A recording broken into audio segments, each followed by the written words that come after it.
As Simon Torres listened in rapt attention to his military high command, a sense of deep nostalgia and excitement surrounded the aging king. War in the East and the final unification of Japan underneath the Usugai family. After brokering an alliance with the nation to which he had technically been born as an exile, the king had announced his intent to join the Usugai in their war to finally end the Hosokawa. A rivalry which had lasted hundreds of years, only being tilted to one side with Sardinia's arrival in Asia as a player some 2 centuries before. Your Majesty, I regret to inform you that the Chagatai will not be backing down. They have given the Emperor 1 month to remove his troops from the Hosokawa border, or they will enter the conflict. A war with the heir of the Mongol conquerors of old, not something any wise ruler should seek, and yet, Sardinia's king surprised the seated generals with one of his rare smiles. The cost of such conflict would be great, yes, but his family history had taught one thing above all else. Without risk, there is only extinction. Now, there is a war potentially about to happen in Asia, where the British are attempting to go to war with the Hosokawa for more land in the southern region of Japan, which is very ambitious. We are allied with them for colonial interests primarily, and as such, we will be on their side in this war. During the fleet review, our ship's crews have displayed a quite poor performance. I'd worried about that. Our naval professionalism is basically non-existent. It's really languished, having not fought in major naval wars for quite some time, so we may struggle a little bit here when we shouldn't have to. We're going to send Simon Torres back to Japan. Again, he grew up there, actually originally, right around here. He grew up here in his younger days, so he will head back to Japan to work alongside the Japanese to push the Hosokawa there. Actually, I don't think Japan's technically in the war, but he knows the terrain well. Corradino Palmari, we will send to Madagascar.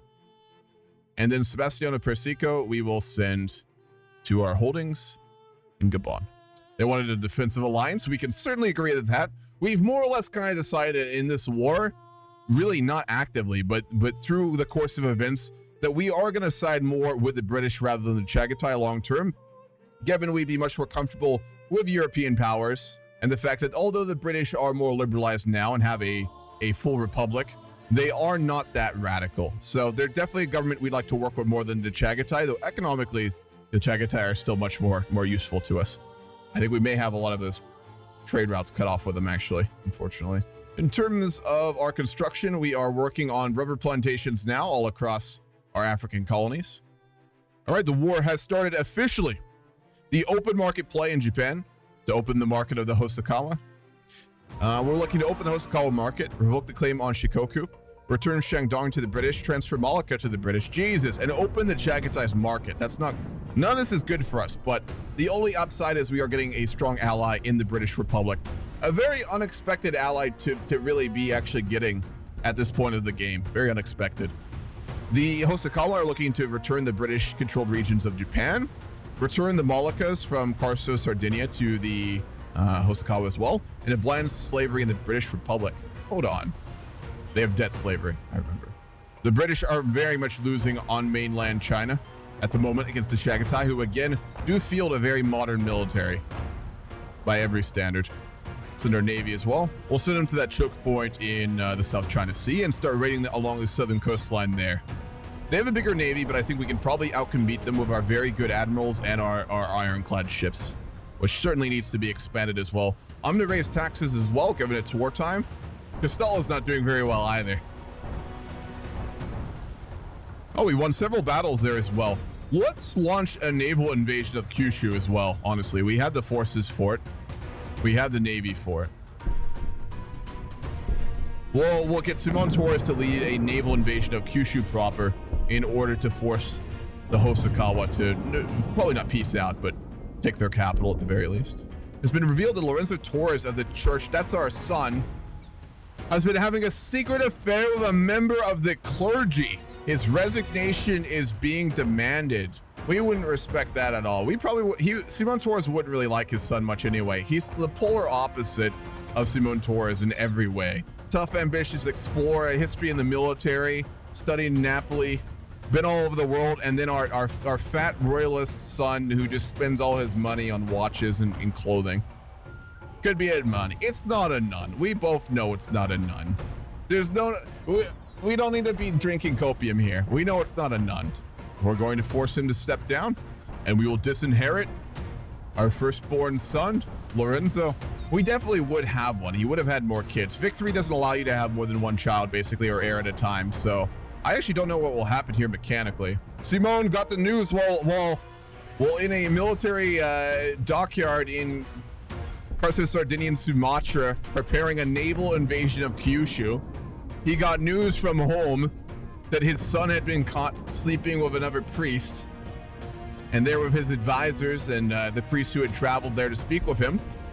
Sent news back to Sardinia and Sassari, demanding the resignation of his son from his formal duties as heir apparent, disinheriting him from the line of House Torres, and putting him into the care of the Catholic Church. He was moved off to, we'll go with Hesse, to go practice up there in a small church along the coastline of Pomerania.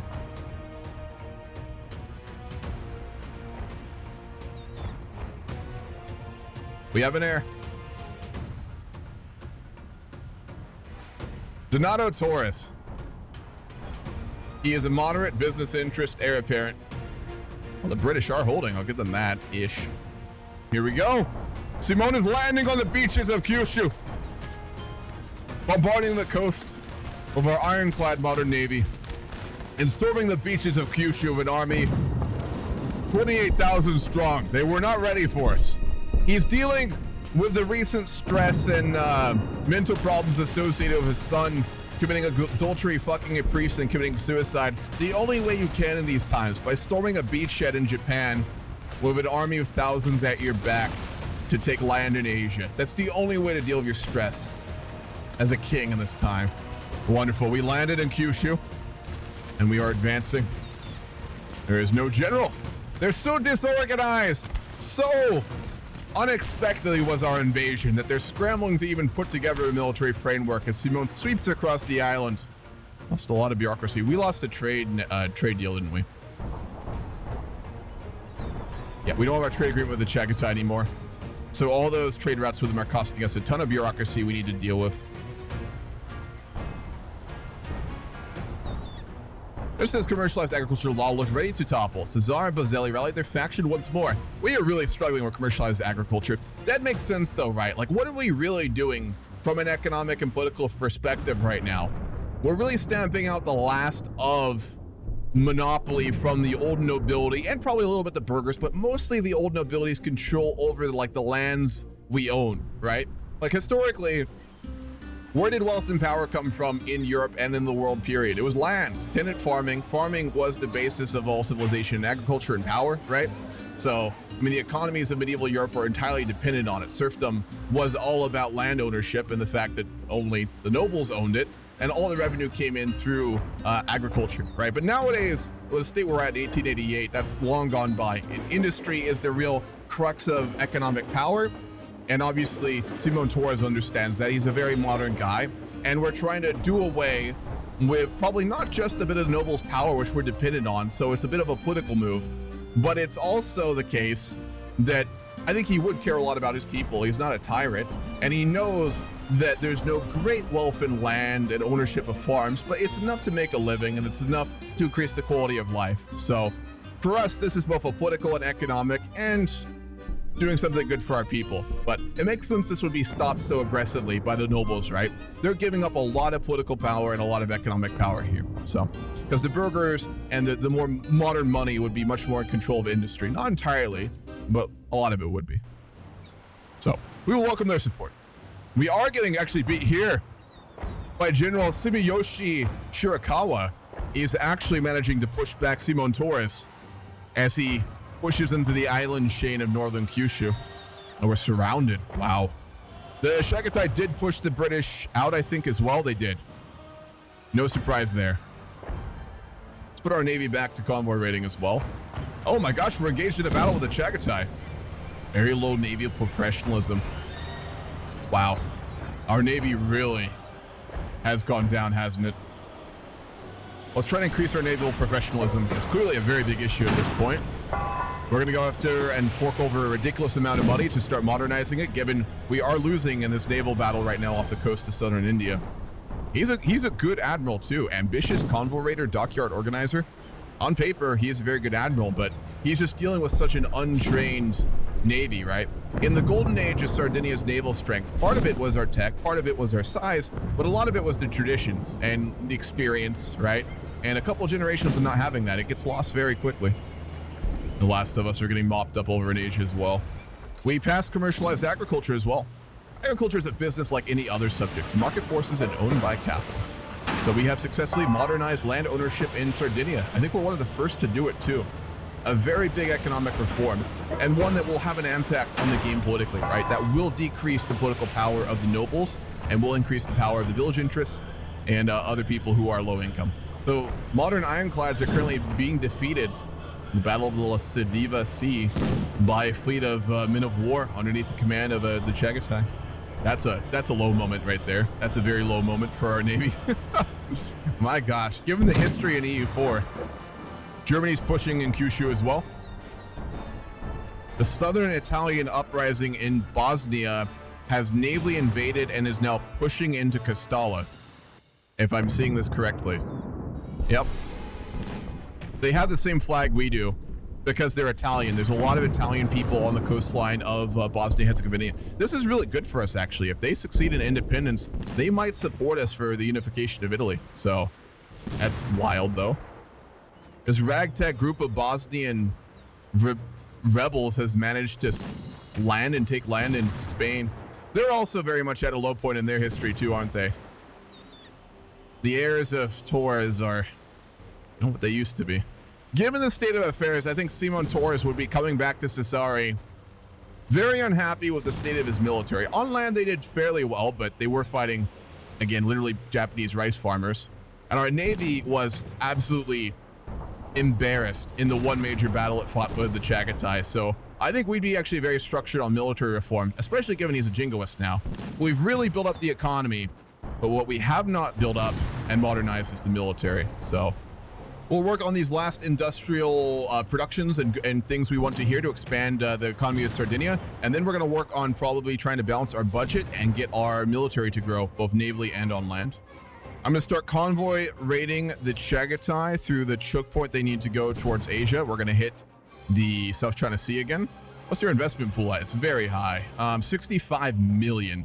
You got to remember, like, roleplay wise, it makes sense. Like, normally I'd be very concerned about this and probably trying to find a way to reduce it, given it's so high. But given we basically started stock exchanges and a publicly funded trading company all the way back in EU4 when we went to Asia, probably even when we went to the Americas, but definitely when we went to Asia, this has been building up for a long time. So I think for that reason, it makes a lot of sense. But yeah, it's massive. Let's sign a defensive pact with Savoy. That makes a ton of sense. They are very friendly with us and they're supporting us to unify Italy. So I think an alliance there is very warranted.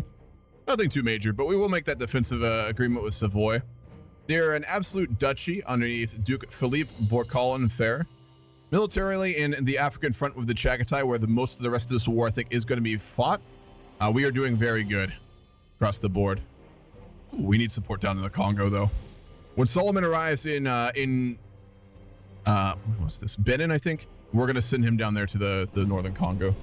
Yeah, fuck, we're really getting our convoy sunk here. All right, I'm going to bring the fleet back to start escorting our convoys over here. We'll protect the shipping lanes between us and Cuba. I think that's where the Chagatai are really focusing on right now.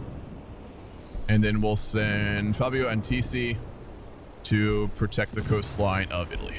Of all the places to be fighting a world war, could you imagine a colonial war on this scale being fought in West Africa without proper malaria medication? Can you imagine how many people would be dying? Let's actually take a look real quick.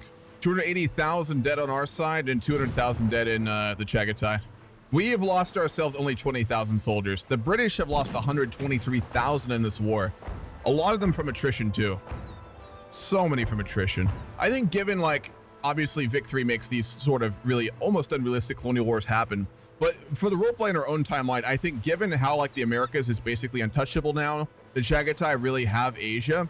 Africa is like the place to fight colonially, and both Germany, the British, us, and the Chagatai all need this to really do well in the modern era. So it's not like, I think, the more casual circumstance, not casual, but somewhat more reasonable and relaxed colonial situation, like when the scramble of Africa happened and the Congress of Berlin happened, they were all European powers that were willing to somewhat work together, who divided up that land. There were no non-European powers really in the conversation, and a lot of them were more interested in wars and had like colonial empires to begin with. With the independence movement we had happen at the end of EU4 in our own timeline with the Americas, and really their ability to stay sovereign, so much of Europe is really desperate for colonies, and the fact that the other major colonial power is not only the existentially terrifying Chagatai, but a non-European, which, God, heaven forbid, right? That's the reason I think we'd be seeing a much more bloody colonial war like this, and a much more, we'll go a tooth and nail kind of very bloody scramble for Africa here, which I think does make sense. They want a defensive pact with us, and they're calling in their obligation. We'll accept it. Of all the things to use an obligation for, that is by far one of the better ones, so we'll take that. We are really pushing them in the Congo, my gosh. Now, the naval invasion succeeded behind their lines. That's a big reason we're doing so well here. We had the Chagatai almost entirely surrounded right now. A little bit of coastline, that's it. Bosnia did succeed in fighting off the uprising, so they're still united underneath the duchy. Obertingi's on that line as well. All right, we're gonna move them around. We'll send our 15,000 to go try and hold that large Chagatai army in the west, and we're gonna get Solomon to push once again in the Congo. It'd be a terrifying place to have to push a front end in a war. We have met the Chagatai in a naval battle. Why the fuck are we losing? We blundered. Augustus Meducci, you're gonna get fired if you continue this. We have given you everything. We've broken the treasury, funding this navy, and you blunder a naval battle. Rough waters. This man, on paper a great admiral, in practice incompetent beyond belief. What the actual hell? He turned it around. Good.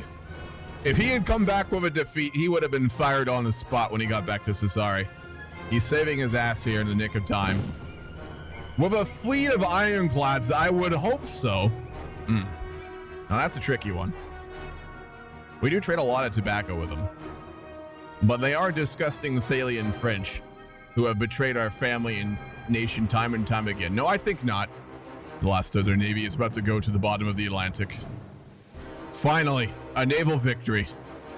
He managed to take a naval victory out of the clutches of defeat, so we'll give him another chance.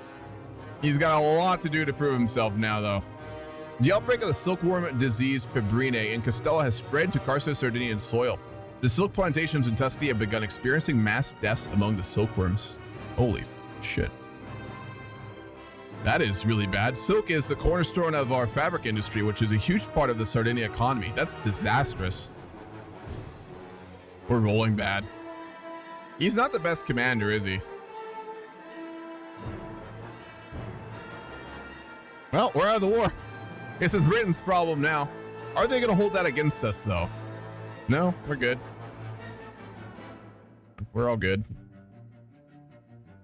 That was a very embarrassing war for us, though. Let's be very real about that. This war showed us one thing in stark contrast, and that is the fact our military is barely functional, and in a defensive war, we are going to get wiped, so we have to modernize and build up the military. We have to. Especially if we want to go after Italy, which is very much one of our biggest priorities now. The laborers of the silk plantations in Tuscany have been affected significantly by the loss of the silkworms and pebrine. They have petitioned the government for financial assistance to replace lost wages. Sure. Such a huge industry, and we have no interest in working with them. Hesse is terrifying. They're a slave state, a modern slave state, and it's just what is it? French Germans enslaving Poles and Pomeranians is what it is. Yes, slave trade. They're the only country in the world with slave trade still active. And it is, let me remember this, how this went. Yeah, the Polabo-Franconians, I'm sorry, so the Polish-French upper class have enslaved the Pomeranians, the Germans, and some Serbs. And the regular Poles. And the, old Pomeranians. And yeah, it's a slave state. Funnily enough, our wife is from Hesse. Simon Torres married a noblewoman from Hesse before we found out about all this nonsense. So they backed down. Holy shit, Lombardy gave us Albania. Damn it, we needed the other regions for Italy. But we lost all the aggressive expansion, and we did get Albania, which is actually very wealthy and a huge population. Over almost 1.5 million Italians live in Albania, so that's huge for unification and a massive increase to our economy. I can't believe they backed down. I mean, no one was supporting them, to be fair, so normally I don't like to just do wars constantly, but given like we're trying to go for Italian unification, and given we're also being ruled by a jingoist, this is one case I really don't mind just going war to war here. Ground in the election, down to 68%. The left got 20, the far left got almost 10%, and then the commies got 2.6% of the vote. Wow, the left is really growing in power. That's worrying. We'll go after the Pope. We're taking everything. We can, so we will.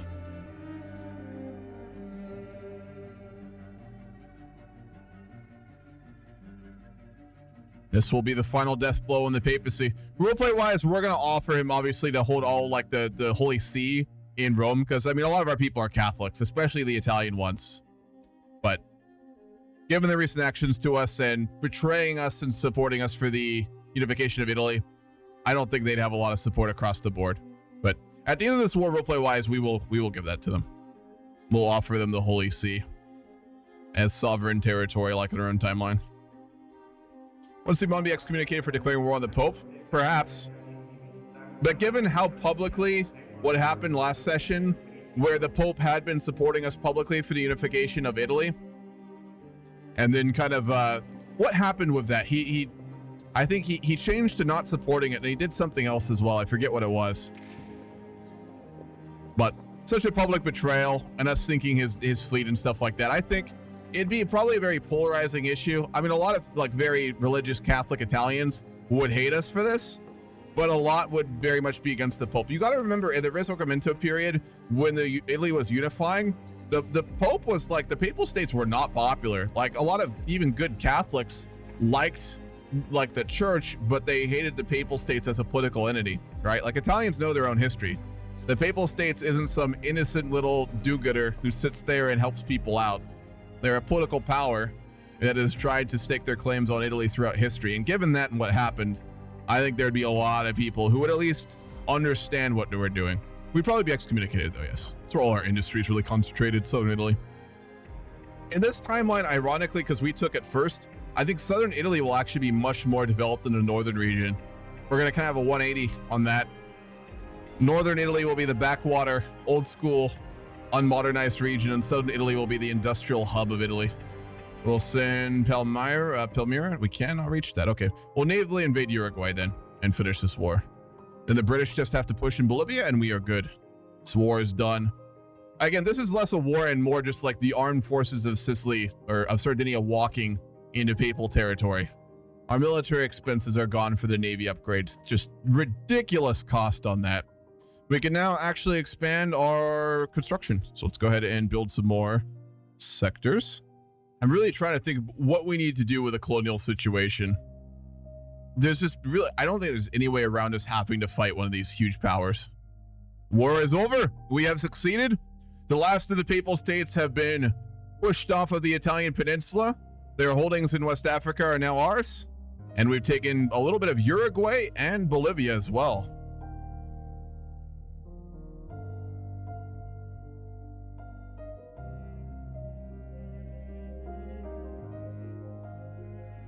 Oh, the British just broke their trade agreement.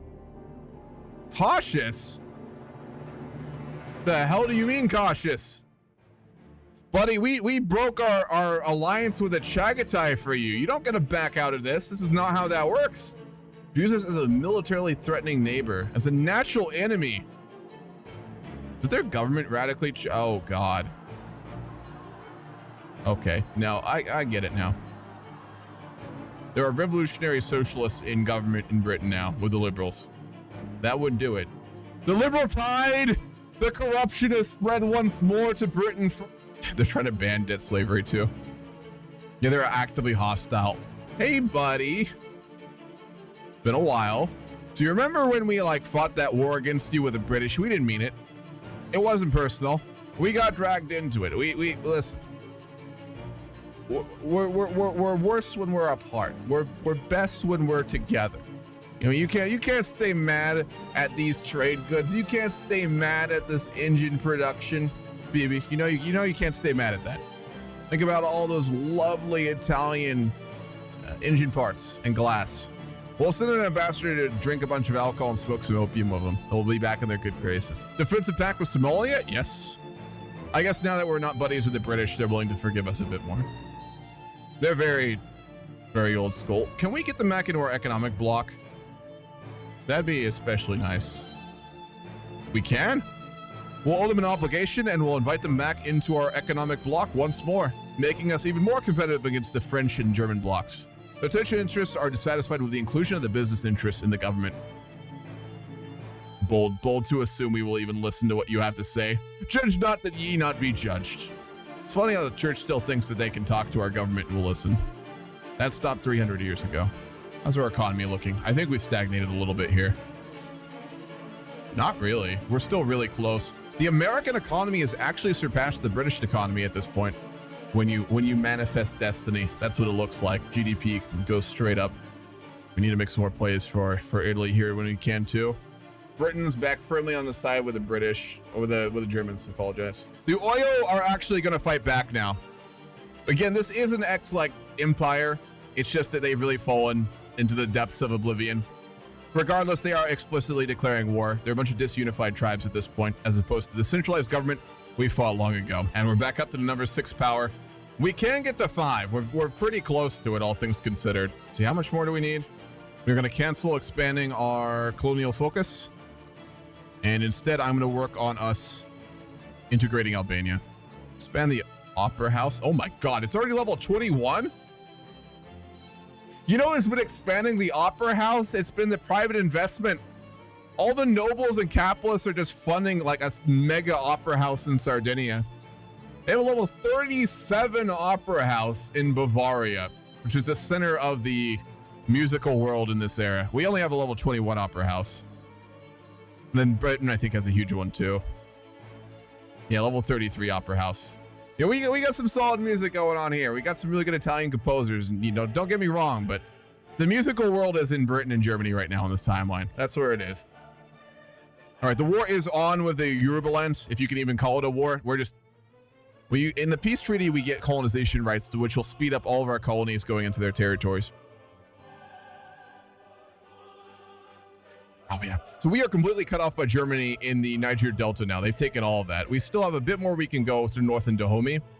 All of our colonization will really have to come from the north now, coming down through Tripoli and then from Timbuktu to get more of Africa at this point. Oh my God. A council republic rebelled and formed a government in Paris. We're going to go roleplay wise that like half the city has declared itself a sovereign socialist state. Germany has basically stated they're not going to intervene to fight a war, but if France tries to go to war with or annex the commune in Paris, they'll go to war with the French. So they're stuck with basically a large part of the capital city as an independent, autonomous socialist collective, and they are unable to go after them without facing the Germans. I think that'd make the most sense, honestly. There's not many non-socialist states left in Europe at this point. Scandinavians, the Lithuanians, the Byzantines, us, and the Castellans. We won the War of the Yorubaland. We have forced a treaty on the local tribesmen, allowing us to expand much more quickly. And our colony is there. Fantastic. King is pretty good. He's getting older now. 66 years old. He is loved. Same traits as before. Tough, ambitious explorer, celebrity commander. Our young boy is 6 years old. Donato Torres. Get an alliance with the Brazilians. Let's go for that.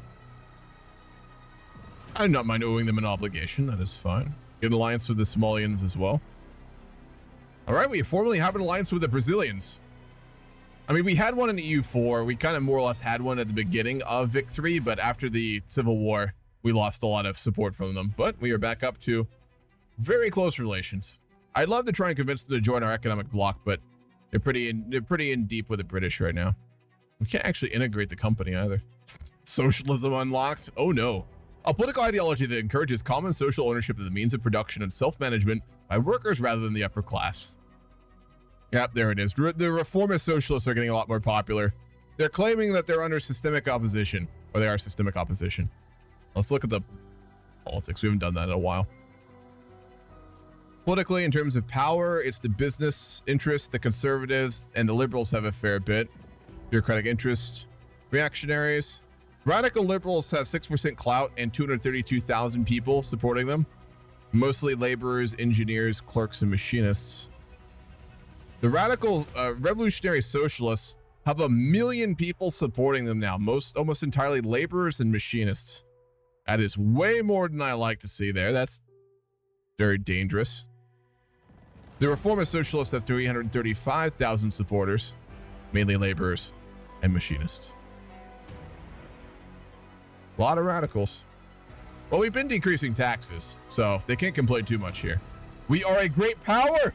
We passed the US. No way. Oh my gosh, we're really getting up there. Oh, this is the first time in Vic 3 we've been a great power. Get all these military upgrades and we will be able to cement that position. Push the Americans down where they belong. A big moment. Underneath Simon Torres as well. He definitely redeemed the actions of Solomon after we were plunged into chaos.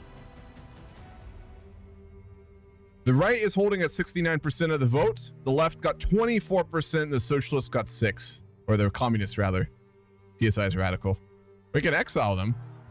We're going to exile him. That'll get all the socialists even more radical, but that's fine. She's even more competent. We're going to exile her too. Oh, we can't. We exiled the leader of the revolutionist socialists for being competent, and Emanuela Cattaneo replaced him, and she's even more inspirational. Jesus. Well, surely we can't fuck up that hard again. There's no way. All right, he's incompetent. We'll keep him in charge of the trade unionists. Yeah, see, she needs to go. She's ambitious and a political operator. Lucrezia Ricciardi. We're gonna banish her. And we can't exile any more dissidents. The revolutionist socialists have expressed their concerns about the government clearly favoring the interests of the business interests. Who let this fucking radical into the government building? Have him removed at once and have the place cleaned after.